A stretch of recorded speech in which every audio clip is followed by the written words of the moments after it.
Are you ready for reading? We'll do it earlier today because it's just not a very nice day to play outside. So let's find a comfy place and read. When we left Mrs. Piggle Wiggle and Jeffy, he had crashed through the bed. Do you remember why? Because he had loosened all the screws on the bed because he wanted to see if the screwdriver in his pocket knife was any good. Well, was it? Said Mrs. Piggle Wiggle, laughing. I guess so. Well, all right. Sore toe or not, you'll have to be able to help me lift this mattress and springs and put the bed back together. Now, where are the tools? Right here, said Jeffy, limping over and getting the toolbox off the window seat.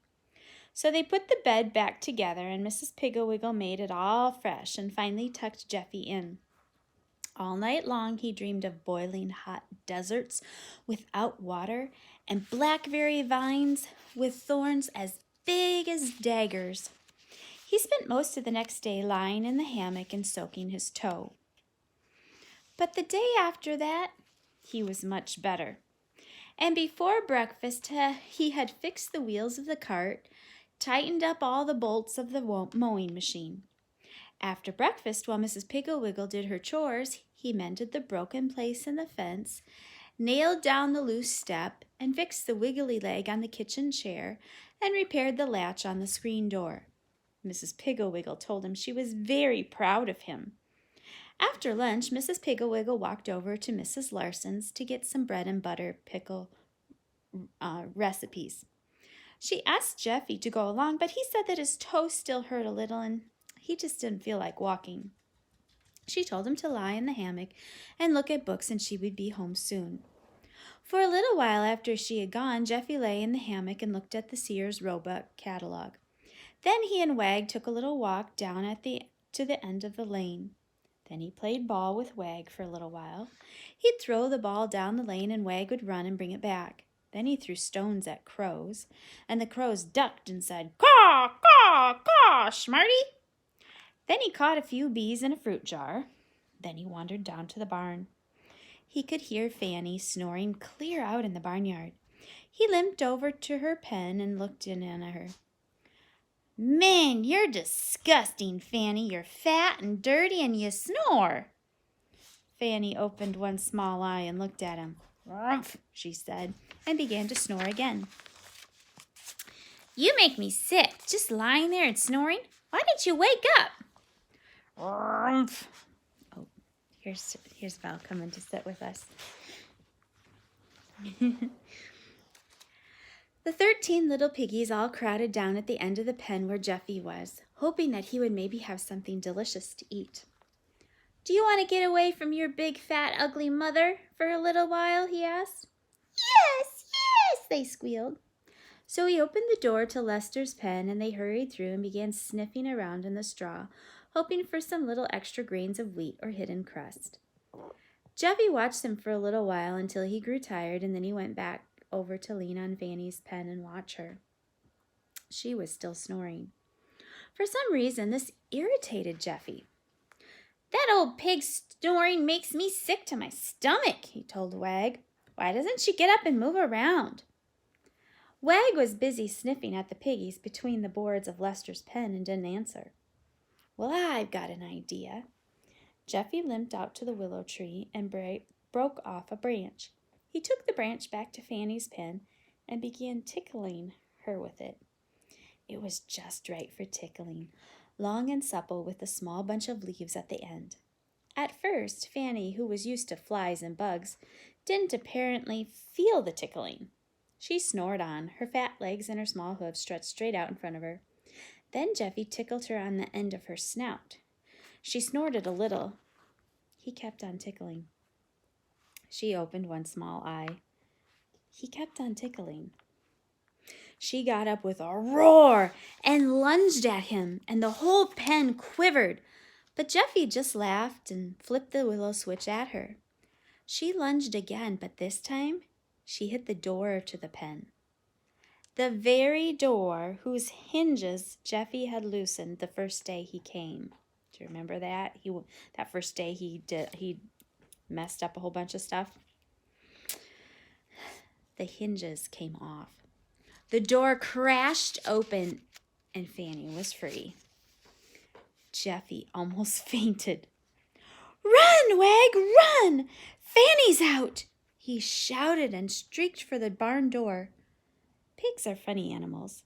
They're big and fat and awkward and piggish, but they can run like lightning, especially mean old mother pigs. So when Jeffy reached the willow tree, Fanny's snout and her sharp teeth were only about 2 inches from his leg. Giving a jump that took him at least 4 feet off the ground, Jeffy snagged a branch, swung up both legs over his head, and grabbed a higher branch with his knees. He wasn't very comfortable, but he was safe. Below him, Fanny scratched her sides against the willow trunk and snarled.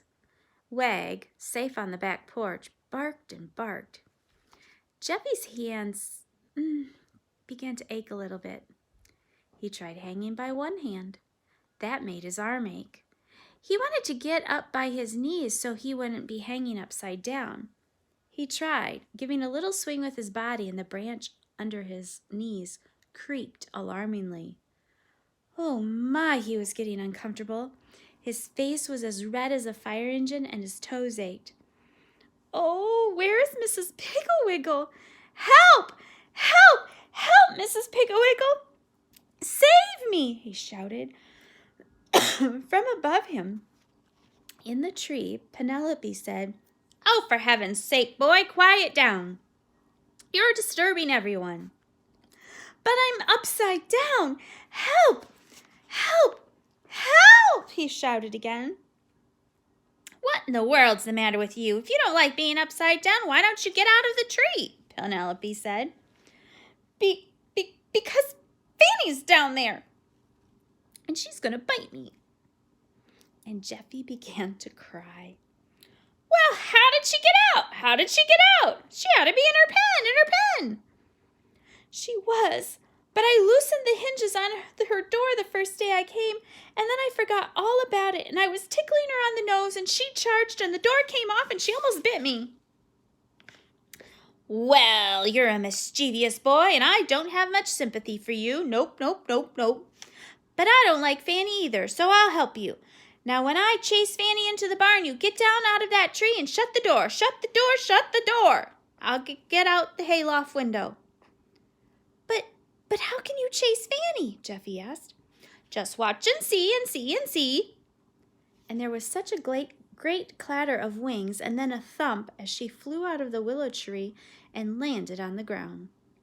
Then, in an exact imitation of Mrs. Piggle Wiggle's voice, she said, "Now, Fanny, get along. Go now. Go on. Go back to your pen.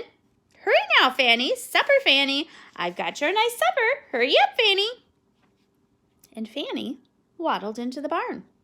And like a flash, Jeffy was out of the tree, rolling the big barn door shut. As he latched the door, he could hear Penelope saying, "Nice girl, Fanny. Supper's ready." Then from the hayloft window, Penelope said, "Now, you foolish boy, you'd better go up to the house and get your toolbox and the bucket of slops. The slops. I'll keep Fanny quiet until you get her food in the trough. Then while she's eating, you put those hinges back on that door. All right now, scat, boy, scat. Jeffy scatted. He was pretty nervous about going into the barn, but Penelope reminded him that if anything went wrong and Fanny started after him again, he could always go up in the hayloft. "Anybody with an ounce of brains would have thought of that in the first place, she said. Jeffy thought so too, and he was ashamed because he had been so dumb. So carrying the bucket of slops in one hand and the toolbox under his arm, he squeezed through the barn door and tiptoed over to Fanny's pen. He could hear Penelope talking. "Quiet now, girl. Supper's a-coming. And as soon as he dumped in the bucket of slops, Fanny lunged forward and buried her head in it. "Now, quick! The door! Stand it up, fix those hinges. Jeffy's hand shook so that the screwdriver kept jumping out of the slot in the screws. But finally he had one hinge on tight. And with an anxious look at Fanny's trough, which was almost empty, he started on the other. and he had just finished when Fanny turned around and saw him.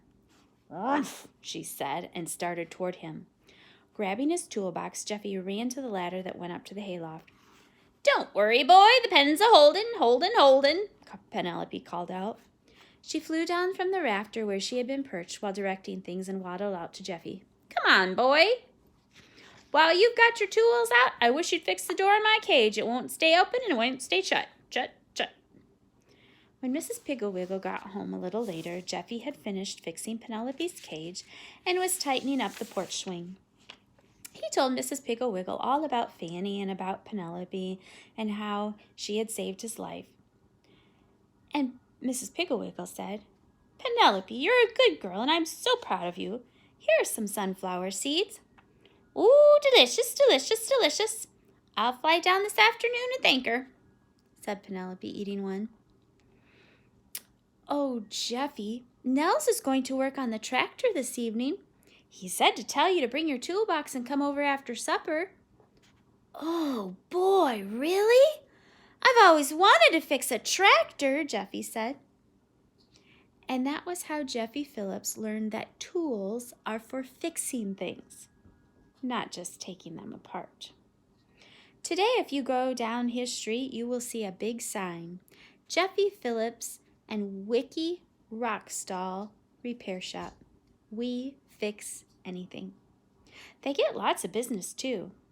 Yesterday, they put Patsy's doll's eyes back in. They mended the broken chain on Dick Thompson's bicycle, and they fixed Mrs. Harpoon's vacuum cleaner.